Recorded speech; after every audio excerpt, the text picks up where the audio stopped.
Hello students, आज हम discuss करें कि ये जो हमारे रिमेनिंग 70 डेज हैं 2020 के लिए, इसकी हम प्लानिंग परफेक्ट कैसे करें। क्योंकि अभी क्या है कि मन में बहुत तरह के क्वेश्चंस आते हैं, कौन सा टॉपिक पढ़ें, कौन सा टॉपिक छोड़ें, रिवीजन करें, करंट पढ़ें कि क्वेश्चन प्रैक्टिस ज़्यादा करें। तो इसके लिए हमने एक एनालिसिस करके एक बहुत ही ईजी वे में एक परफेक्ट प्लानिंग तैयार की है। ठीक है, जैसे हम देखते हैं कि हमारा जो नीट है इसके 3 सब्जेक्ट हैं, फिजिक्स, केमिस्ट्री एंड बायो। ठीक है, physics chemistry 45 questions and bio 90 questions, ये एग्जाम में आते हैं। ठीक है, अब एक बार सपोज करते हैं कि हमारी तैयारी अभी तक ऑलमोस्ट जीरो है। एक बार एज्यूम कर लेते हैं हम, या ये कहें बहुत कम प्रिपरेशन है। अब उस बहुत कम प्रिपरेशन को हम आगे कैसे रिफाइन करें, कैसे अच्छे से आगे लेके जाएं। इसके लिए बहुत सिंपल सा है कि हम अपनी स्टडी को 6 + 3 आवर्स में डिवाइड कर दें, यानी पर डे 9 आवर्स। और अभी हम इतना इजीली कर सकते हैं कि 9 आवर की स्टडी तो हम इजीली कर सकते हैं। अगर हम 8 घंटे सोते भी हैं तो उसके बाद में भी हमारे पास 16 आवर्स रिमेनिंग है, और उसमें से सिर्फ 9 आवर्स हमें निकालने हैं। ठीक है ना, 9 आवर्स ये हम मिनिमम स्टडी मान रहे हैं, इतनी तो आपको करनी ही है एक इजी स्टडी के लिए। देखें, अगर हम अपने शेड्यूल को, हमारी जो प्रिपरेशन है, इसको हम डे वाइज डिवाइड कर रहे हैं। सपोज करें आज डे फर्स्ट है। ठीक है, हम पर सब्जेक्ट के लिए 2 आवर्स डिसाइड कर लेते हैं। Physics, chemistry, bio each 2 hours, यानी 6 आवर का एग्रीगेट स्टडी।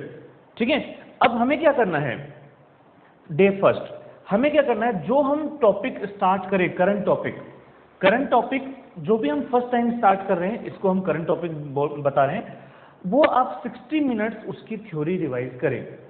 60 मिनट्स, और बहुत स्पीड से पढ़ें, बहुत धीमे धीमे नहीं पढ़ें, क्योंकि ये जो टाइम है वो धीमे पढ़ने का नहीं है, थोड़ा सा स्पीड से पढ़ने का है। 60 मिनट्स आपने थ्योरी रिवाइज की, थ्योरी पढ़ी। ठीक है ना, जो पहले अच्छा पढ़ चुके हैं वो रिवाइज कर दें, और जिनकी तैयारी ज़्यादा नहीं थी वो एक तरह से फर्स्ट टाइम पढ़ रहे हैं। नेक्स्ट 1 आवर आप क्वेश्चन प्रैक्टिस करें। अब ये 1 आवर आपको क्वेश्चंस कितने करने हैं, थ्योरी तो मैक्सिमम करनी है, क्वेश्चन आपको फिजिक्स में मिनिमम 30 क्वेश्चन तो करने हैं मिनिमम, केमिस्ट्री में आपको 60 क्वेश्चंस करने हैं, और बायो में आपको 120 क्वेश्चन। अब ये ज़्यादा नहीं है, क्योंकि एग्जाम के अंदर हम ये मान के चल रहे हैं कि फिजिक्स में पर क्वेश्चन हम 2 मिनट्स डिसाइड कर लेते हैं। ठीक है ना, अब यहाँ ये प्रॉब्लम आती है कि जब हम स्टडी करते हैं तो हम क्वेश्चन बहुत आराम से करते हैं, और यही हमें एग्जाम में पीछे कर देता है। हम वैसे ही रोज पढ़े जैसे हमें एग्जाम में पढ़ना है, एग्जाम में क्वेश्चंस करने हैं। ठीक है, तो आप 30 क्वेश्चंस 60 मिनट्स में एक अलार्म क्लॉक लगाकर फिक्स कर लें। 60 मिनट का अलार्म लगा लिया कि 30 क्वेश्चन मेरे को एनी हाउ करने हैं। अगर 30+ होते हैं बहुत अच्छा है, मे बी फर्स्ट डे थोड़ी सी प्रॉब्लम आएगी। ठीक है ना, अब ये question 30 question physics, 60 question chemistry में मानते हैं कि 1 मिनट 1 क्वेश्चन इतना सफिशिएंट है। ठीक है ना, यानी आपको 60 मिनट्स के अंदर 60 क्वेश्चन केमिस्ट्री के लगाने हैं। बायो में हम ये मान के चल सकते हैं कि 1 मिनट में 2 क्वेश्चंस इजीली हो जाते हैं, यानी 30 सेकंड में 1 क्वेश्चन, और हो भी जाते हैं। ठीक है, तो 120 क्वेश्चन की प्रैक्टिस हमें 60 मिनट में करनी है। ये हो गया डे फर्स्ट। चलिए अब डे सेकंड पे चलते हैं।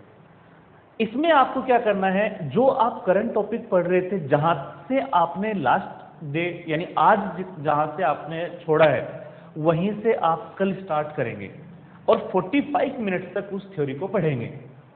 ठीक है, फिर उसके बाद क्या करेंगे, नेक्स्ट 50 मिनट्स डे 1 में जहां से स्टार्ट किया था वहां से फिर पढ़ना स्टार्ट करेंगे 15 मिनट्स के लिए, और आप 15 मिनट में डे फर्स्ट का आप रिवाइज कर लेंगे, क्योंकि आपने जस्ट कल ही पढ़ा है। तो एक दिन में हमें इतना तो याद रहता है कि हम 60 मिनट की थ्योरी को 50 मिनट में कवर कर लें, हो जाएगा। और 60 मिनट आपको क्वेश्चन, अगेन वही 30 क्वेश्चन, 60 क्वेश्चन, 120 क्वेश्चन। अच्छा, इसके साथ साथ हम एक बार वापस डे 1 में आ रहे हैं। जो 6 आवर की स्टडी थी उसके साथ आपको 3 आवर क्वेश्चन प्रैक्टिस एडिशनल करनी है, और ये एडिशनल क्वेश्चन प्रैक्टिस आपको 3 आवर कंटिन्यू करनी है। ठीक है ना, ऐसा मानते हुए कि हम 3 आवर्स का एक एग्जाम दे रहे हैं, और उसमें आपको 180 क्वेश्चन का कोई एक पेपर सॉल्व करना है, ठीक है ना, कंप्लीट सिलेबस का एक पेपर सॉल्व करना है। हो सकता है कि आपसे वो कंप्लीट पेपर ना हो, लेकिन आपकी सिटिंग कैपेसिटी 3 आवर की होनी चाहिए। 3 आवर तक आपको उस पेपर को सॉल्व करते जाना है, ठीक है ना। मैक्सिमम कोशिश ये रहनी चाहिए कि 3 आवर में वो पेपर कंप्लीट हो जाए, और साथ में एक OMR शीट लेके बैठें। OMR शीट अगर नहीं है तो सिंपल पेज ले लें और उस पर क्वेश्चन नंबर 1 to 80 डाल लें और उसको मार्क करते जाएं क्वेश्चन को, ठीक है।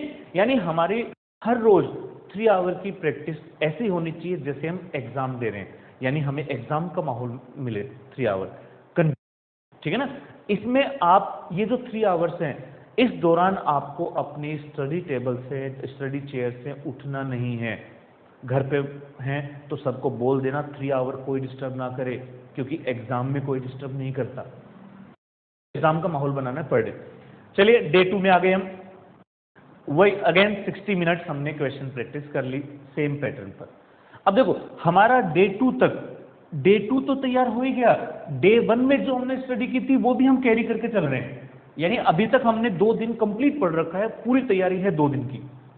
नेक्स्ट डे 3, डे 3 में अगेन 45, जहां से हमने डे 2 में छोड़ा था उससे आगे का।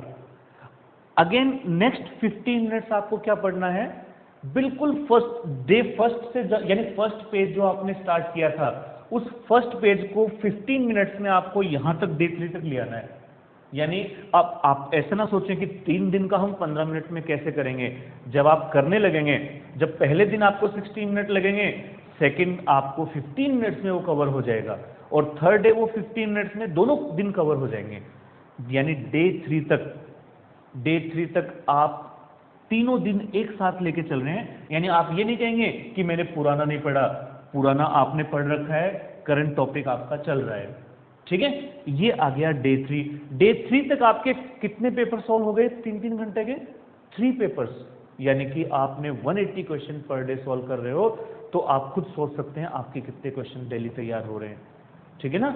अब यहां तक आप देखो कितनी अच्छी क्वेश्चन प्रैक्टिस होगी डे 3।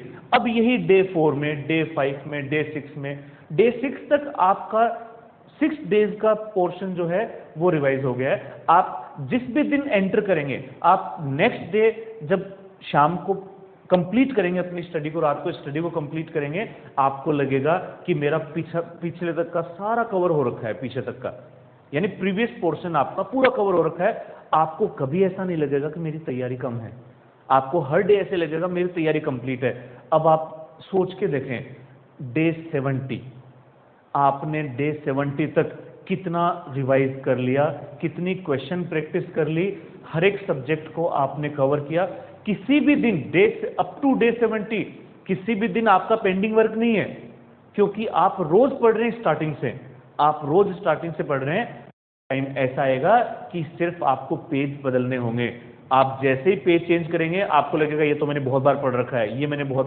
अगर कोई टॉपिक 70 टाइम रिवाइज हो जाए कुछ नहीं बचेगा। 70 डेज में आपके पेपर कितने सॉल्व हो गए? आप सोचो 70 पेपर आप सॉल्व कर चुके हो, उसके बाद क्या आपको लगता है कि कोई क्वेश्चन आपका बचा होगा? ठीक है ना। और क्वेश्चन गलत हो जाएं कोई बात नहीं, क्योंकि जो क्वेश्चन गलत होता है वही याद रहता है। जो क्वेश्चन गलत होता है हमेशा याद रहता है कि ये क्वेश्चन मेरा पहले गलत हो चुका है और इसका आंसर ये था, मैंने ये किया था। अगर क्वेश्चन गलत होने से कुछ अच्छा होता है तो क्वेश्चन गलत होना अच्छा है। तो क्वेश्चन गलत होने की टेंशन ना लें, क्योंकि हर एक रॉन्ग क्वेश्चन आपको एग्जाम में राइट आंसर देके जाएगा, ठीक है। ये आपकी अगर प्लानिंग डे 70 तक हो गई तो आप नीट के लिए परफेक्टली प्रिपेयर्ड हैं, ठीक है। और ऐसे ही आप पढ़ते रहें। ऑल द बेस्ट नीट के लिए। Thank you.